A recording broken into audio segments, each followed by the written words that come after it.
Relationship या एक दूसरे को जानना शादी से पहले, इसका कोई हमारी ज़िंदगियों में शादी के बाद कोई इम्पैक्ट नहीं होगा या होगा, या रिलेशनशिप रखना चाहिए, या सिर्फ एक दूसरे को जान लेना ज़रूरी है शादी से पहले, या डायरेक्ट शादी ही कर लें जैसे पुराने ज़माने में होता था?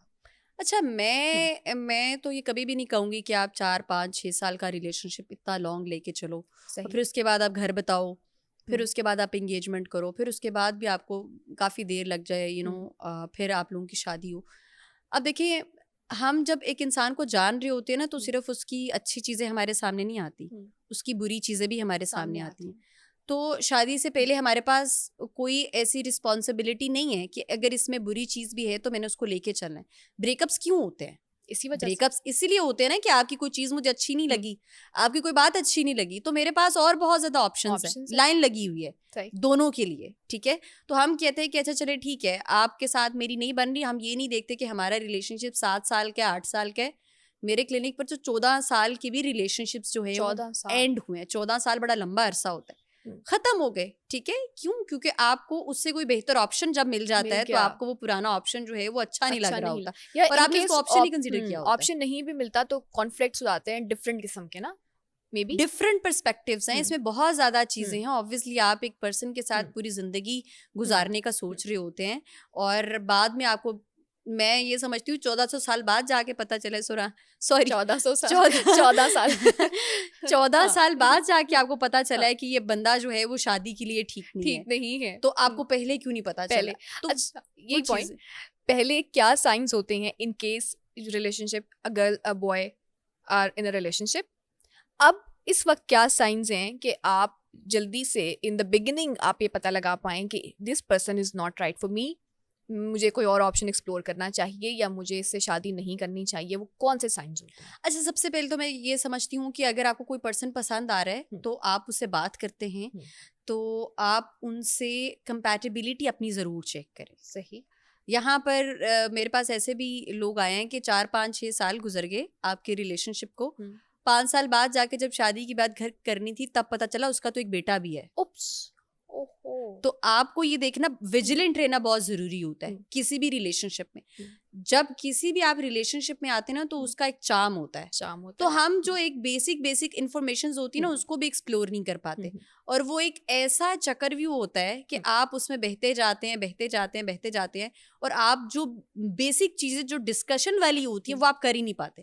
कंपैटिबिलिटी जिसमें सबसे मेन है कि आप ये देखें कि एक पर्सन आपको कितना अंडरस्टैंड करता है, उसमें रेजिलियंस स्किल कितनी है, अगर हमारा कोई कॉन्फ्लिक्ट आ जाता है तो उसको रिजॉल्व किस तरह से करता है, उसकी बेसिकली बिलीफ सिस्टम उसके क्या है, उसका फैमिली बैकग्राउंड क्या है, उसका ब्रॉटअप कैसा हुआ है, वो किस फैमिली से आ रहा है, ये चीज़ें बहुत काउंट होती हैं। और हम इन सारी चीज़ों को मिस करके वो जो अपनी एक इमेजिनरी वर्ड होता है उसमें इतना खुश होते हैं, प्यार मोहब्बत को हम सबसे ऊपर प्रायोरिटाइज कर रहे होते हैं कि नहीं, प्यार इमोशनल पीरियड होता है ना, हम इमोशनली बहुत ज़्यादा अटैच हो जाते हैं। तो मैं ये समझती हूँ आप इमोशनली बहुत ज़्यादा अटैच नहीं होना, क्योंकि फिर उसके बाद आप इतना फूल बनेंगे और फिर आप फूल ही बनेंगे, और फिर 4-5-6 साल के बाद आपका एट द एंड ब्रेकअप ही होता है। इन केस अगर उस इंसान से आपकी शादी भी हो जाती है तब भी आप खुश नहीं रह पाएंगे, क्योंकि पहले आप कंपैटिबिलिटी नहीं थी, शायद आप उस मोहब्बत एक्सप्लोर नहीं किया ना, एक्सप्लोर नहीं कर अच्छा, इससे पहले हमें गाइडेंस भी तो नहीं है ना, पेरेंट्स भी तो नहीं गाइड कर रहे, नहीं करते। और अगर आप किसी रिलेशनशिप में आ रहे हैं तो बच्ची घर जाके तो नहीं बताएगी,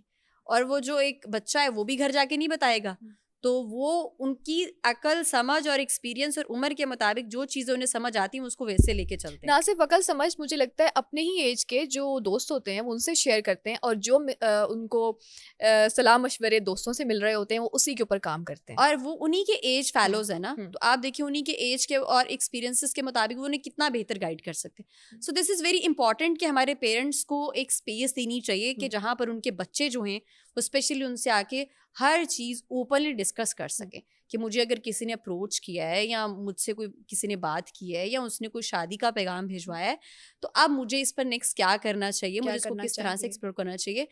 अनफॉर्चुनेटली हमारी जो जनरेशन है वो इस बात को करने से भी डरती है कि पेरेंट्स से बात की तो ये चीज़ खत्म नहीं हो जाएगी, क्योंकि घर में यही होता है कि पढ़ने भेजा है, कोई इस तरह का काम नहीं करना, कर लिया, पढ़ाई भी छुड़वा देंगे, शादी कर देंगे। लड़कियों के लिए ये होता है बहुत बहुत तो बहुत शायद फिर लड़कियां उस तरह से बात नहीं कर पाती कर पाती। तो फिर अल्टीमेटली यही होता है ना, वो तो फिर आपका ये है कि अगर एक पर्सन आपके लिए अच्छा निकल आए तो वो शादी हो जाती है, और अगर पर्सन अच्छा ना निकले, बहुत रेयर होता है कि आपके जो रिलेशनशिप्स हैं वो फिर आप उन्हें इतना लॉन्ग टर्म लेके चले और फिर आप शादी भी करें। मोस्टली तो मैंने यही देखा है कि यूनिवर्सिटीज के जो रिलेशनशिप्स होते हैं उसमें ब्रेकअप ज्यादा है। एग्जैक्टली ब्रेकअप हो जाए तो मूव ऑन कैसे करना है, स्ट्रेस को किस तरह से कम करना है।